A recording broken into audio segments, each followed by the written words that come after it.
Good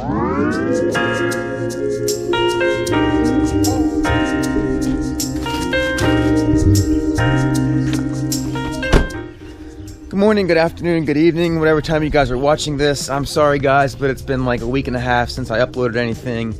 My intent was to upload last week.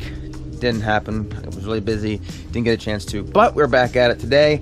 I have two parts I'm putting on my car. I've been like hinting around about this for the last couple weeks.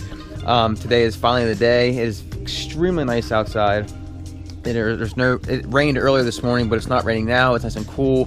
The sun's not shining, so I'm in my glory. It's nice and chilly, and I love it. So we're gonna get the car out here, install some parts I got for the car, and I think you guys are gonna like this one.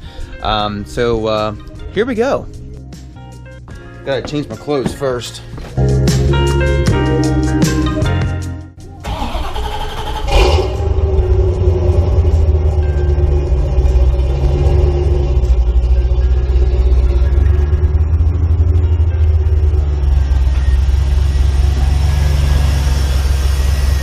Alright, so this is the first I've actually started the car in 2 weeks.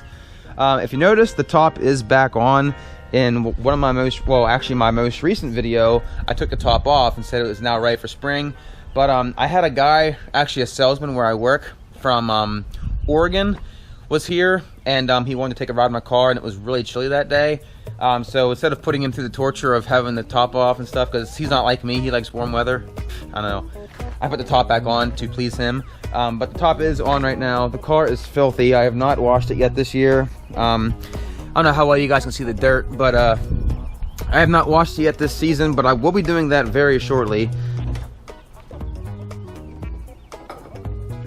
Alrighty folks, so I mentioned in a video last summer of everything that is broken or wrong with my car, that one of the issues I was having is every once in a while, whenever I take off from a complete stop, first gear is fine, boom, boom. As soon as I put it in second gear and step on the gas, it feels like someone hit the brake pedal, and like the whole engine just completely dies, and the Corvette just completely like someone stepped on the gas pedal. I mean, sorry, the brake pedal, and then as soon as I let go of the gas and then hit it again, all power is back and it's good to go. I've had lots of people, and I mean a lot of people, comment different things it could be. Some people said it could be fuel slosh. They wanted to know if it happens whenever the fuel tank is full or empty or half full. I never really took notice to where the fuel level was when it happens, but a lot of people comment that it's possible that it could be this right here. This is the throttle positioning sensor, also known as TPS, but I absolutely hate abbreviations. But as you will notice, that is in the title of this video because I had to make it simple and for most people to understand what I'm talking about. The other thing I'm going to replace while I'm at it is down here, which I don't know how well you guys can see that, but that is the idler control valve. I bought both of these parts online. I bought both of them online at partsgeek.com. That's where I found the cheapest price, but I did buy AC Delco, as you guys can see right there, because I wanted to get just the OEM for this car. The TPS, the throttle positioning sensor, was $63.63, and the idle control valve was $87.43 for a grand total of $173.99. That was $22 shipping. So I did get those off partsgeek.com, and we're going to install them now, and I'm hoping that it takes care of our issue because it's kind of been annoying, and we're gonna get these parts in here and go from there. It should be pretty simple. We just got to remove this harness, and then these two bolts, this comes off, and then we can have access to the one below it, which is the actual idle control valve. So yeah, the one cool thing that I thought was so awesome about this was I was on Corvette forums trying to figure out exactly how to replace these parts, because I've read so many different things. Apparently the throttle positioning sensor on a lot of Corvettes, they have to be like adjusted once you put them on, like they have to be like tuned, I guess you'd say. But I was reading places on forums where you did, where you didn't. I wasn't sure, so I actually called the guy I bought this car from, which actually knows a lot about Corvettes and their years and stuff, and I asked him, and he told me that for this year it's a simple remove the bolts, replace it with a new one. There's no tuning need done. It's just literally a plug and play, and so I'm really happy about that because it's gonna make it a lot simpler. But as you can see here, these bolts here are being loosened. What size is that, Dad, you know? You can see here he's using a T25 Torx to remove this. So right there, the TPS is now off. That's cool. and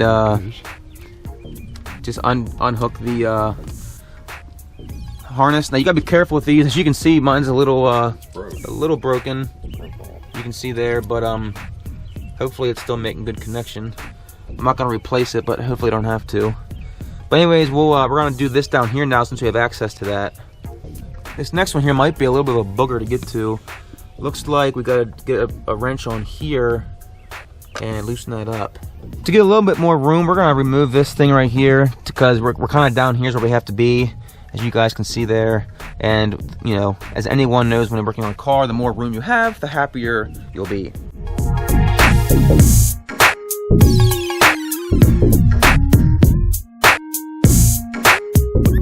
All right, so we got that removed now. As you guys can see here, this bottom one here for the idle control valve, it's missing a lot of the plastic barriers as well. It's not supposed to look like that, but we're gonna reuse it. I don't know if I need to replace it or not. We'll see, but I think we'll be good for what we're doing here.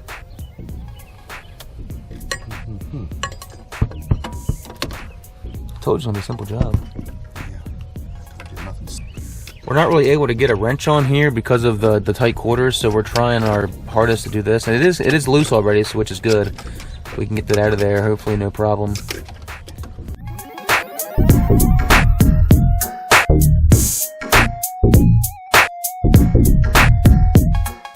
And there you guys can see. So there's a little spring here, and apparently this spring gets kind of, I don't know how well you guys see that, but there's a lot of like little black soot all over it. It's all black all over the spring there. So I don't know how bad this actually is. I've seen ones that look a lot worse than this, but this is definitely doesn't look very good either. But we're gonna replace it now with the new one, and it just simply screws right back into the hole this one went in. And they already came with like this green stuff on the threads to help it seat better. So let's get that back in here. Now we're just gonna tighten it back up here as best we can.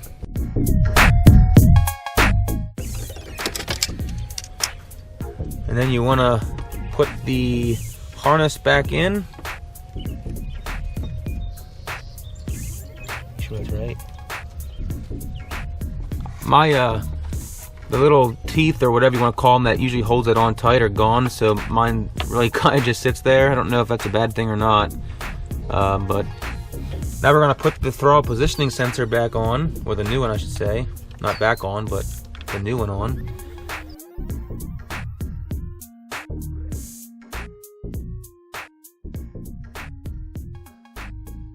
Alright, and then put the harness back on, the TPS, or throttle positioning sensor. Again, I don't have the teeth on my harness anymore to actually hold it in there tight.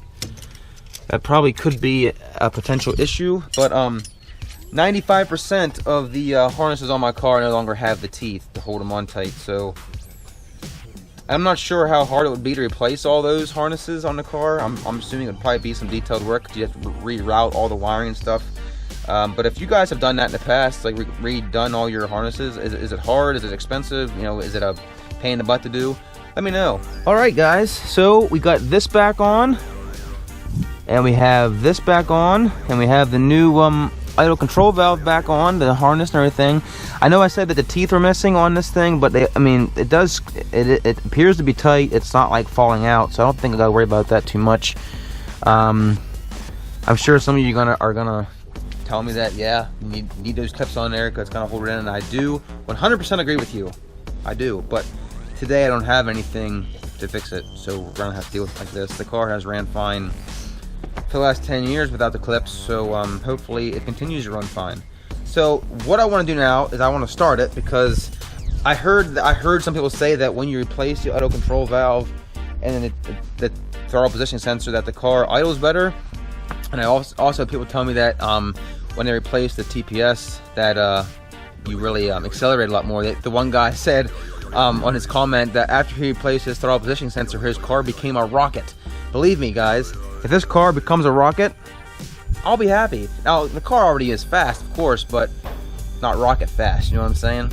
So let's get the car started here, see if I can tell any kind of difference at all.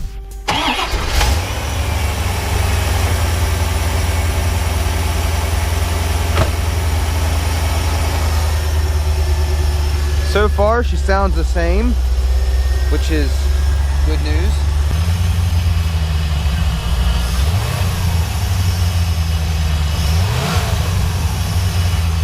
If you guys notice, whenever I give it throttle, this right here actually goes up and down, which is it's positioning the throttle, I guess.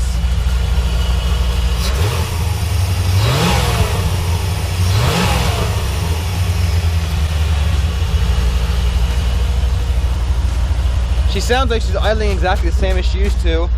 And from back here, she still sounds legit.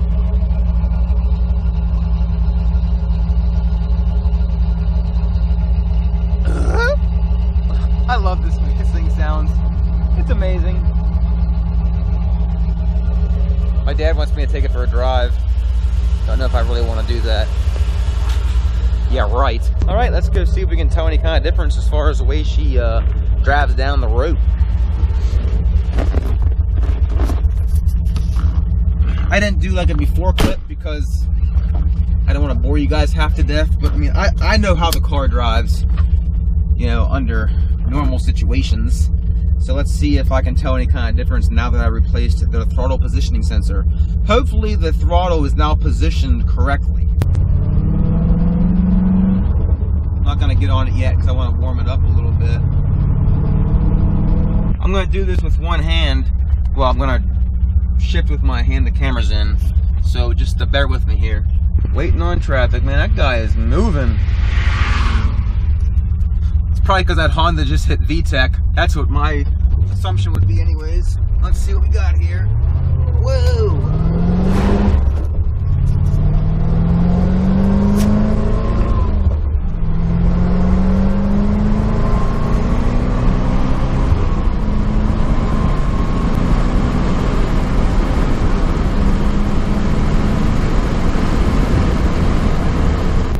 I don't know, guys. She definitely has the power, though, I can tell you that much. She definitely has the power. As far as is it much different? I don't really know. I would have to kind of drive it around for maybe I don't know, a few minutes and take off from different stop signs and stuff to see if that that power def actually happened again. So I really can't drive it once and be like, oh yeah, it's gone, because I gotta drive it around, because it doesn't always happen. I can drive this thing for an entire day and it wouldn't happen. Just sometimes it would happen that when I pull away from stop signs. So I'm gonna pull out of this stop sign and I'm getting on it hard and see if it does it, just to see. But I doubt it's going to. By the way, my tank is full right now too. So far, nothing. Third gear, fourth gear, there's 80. No, she's running really good though. Definitely got power. Do you guys like it? I know I do. This car is just so much fun to drive. I know I've said it 1,000 times before, but that's because it's true.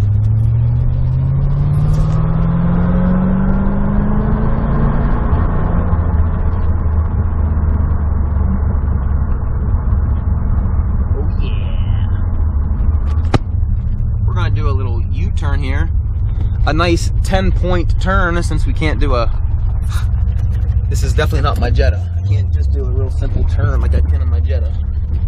But yeah, back tires are spinning again. I don't understand.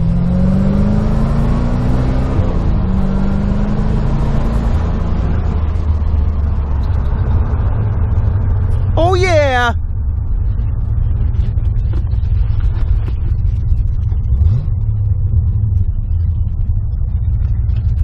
I don't know, Dad. I told the vlog, like, I can't really, it doesn't always do that bog down thing, but it definitely has power.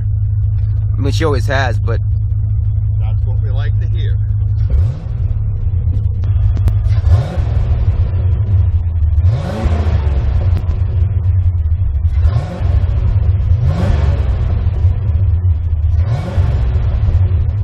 Does that ever get old?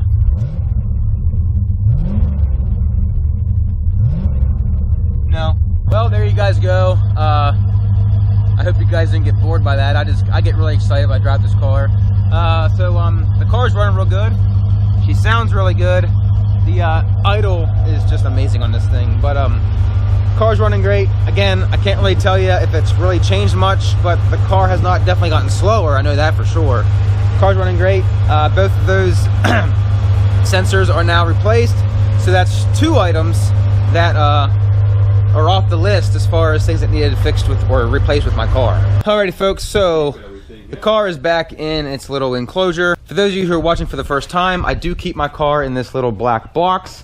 I call it an enclosure because, you know, like animals in a zoo, we can't call it a cage. It has to be an enclosure. Anyways, thank you guys so much for all your compliments, your comments, your ridicule, your criticism, your constructive criticism on all the videos that I've posted about things wrong with my car. I've gotten a lot of comments. A lot of people have helped me with things. I have fixed a few things now because of you guys. Really appreciate your guys' support as always. We're almost at 700 subscribers. Really appreciate all you guys who are subscribing to my channel. It's been very heartwarming and very good to get to know you guys and just become friends. Anyways, hope you guys enjoyed this video. Please give it a thumbs up. Please do me a favor and save the wave. When you're in a Corvette and you see another Corvette, give them a wave, please. I wave at people all the time, Corvette or not, but I always do in a Corvette, and a lot of them just don't wave at me anymore, or don't wave at all. I don't know if it's because they're driving a more expensive, classier one or not, but really don't care. But if you see another Corvette and you're driving yours, please save the wave. Take care now. See you later. Bye.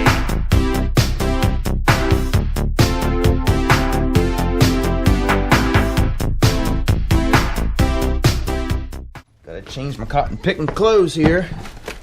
I'm recording. I'm recording. Hold on. Let's see here. If it happens whenever the fuel full or empty or middle full, half full. Both of these parts online. I forget how much they were. I got a picture. What size is that, Dad? You know?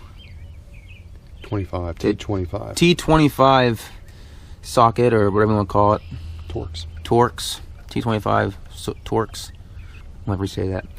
You can see here he's using. For those of you who are watching for the first time, my car is kept inside this little black box. I call it an enclosure, not a cage, because we can't talk bad about things. How do I say that? This little black. I forgot. Did I say subscribe? Yeah. You sure? Yeah. Okay, thank you.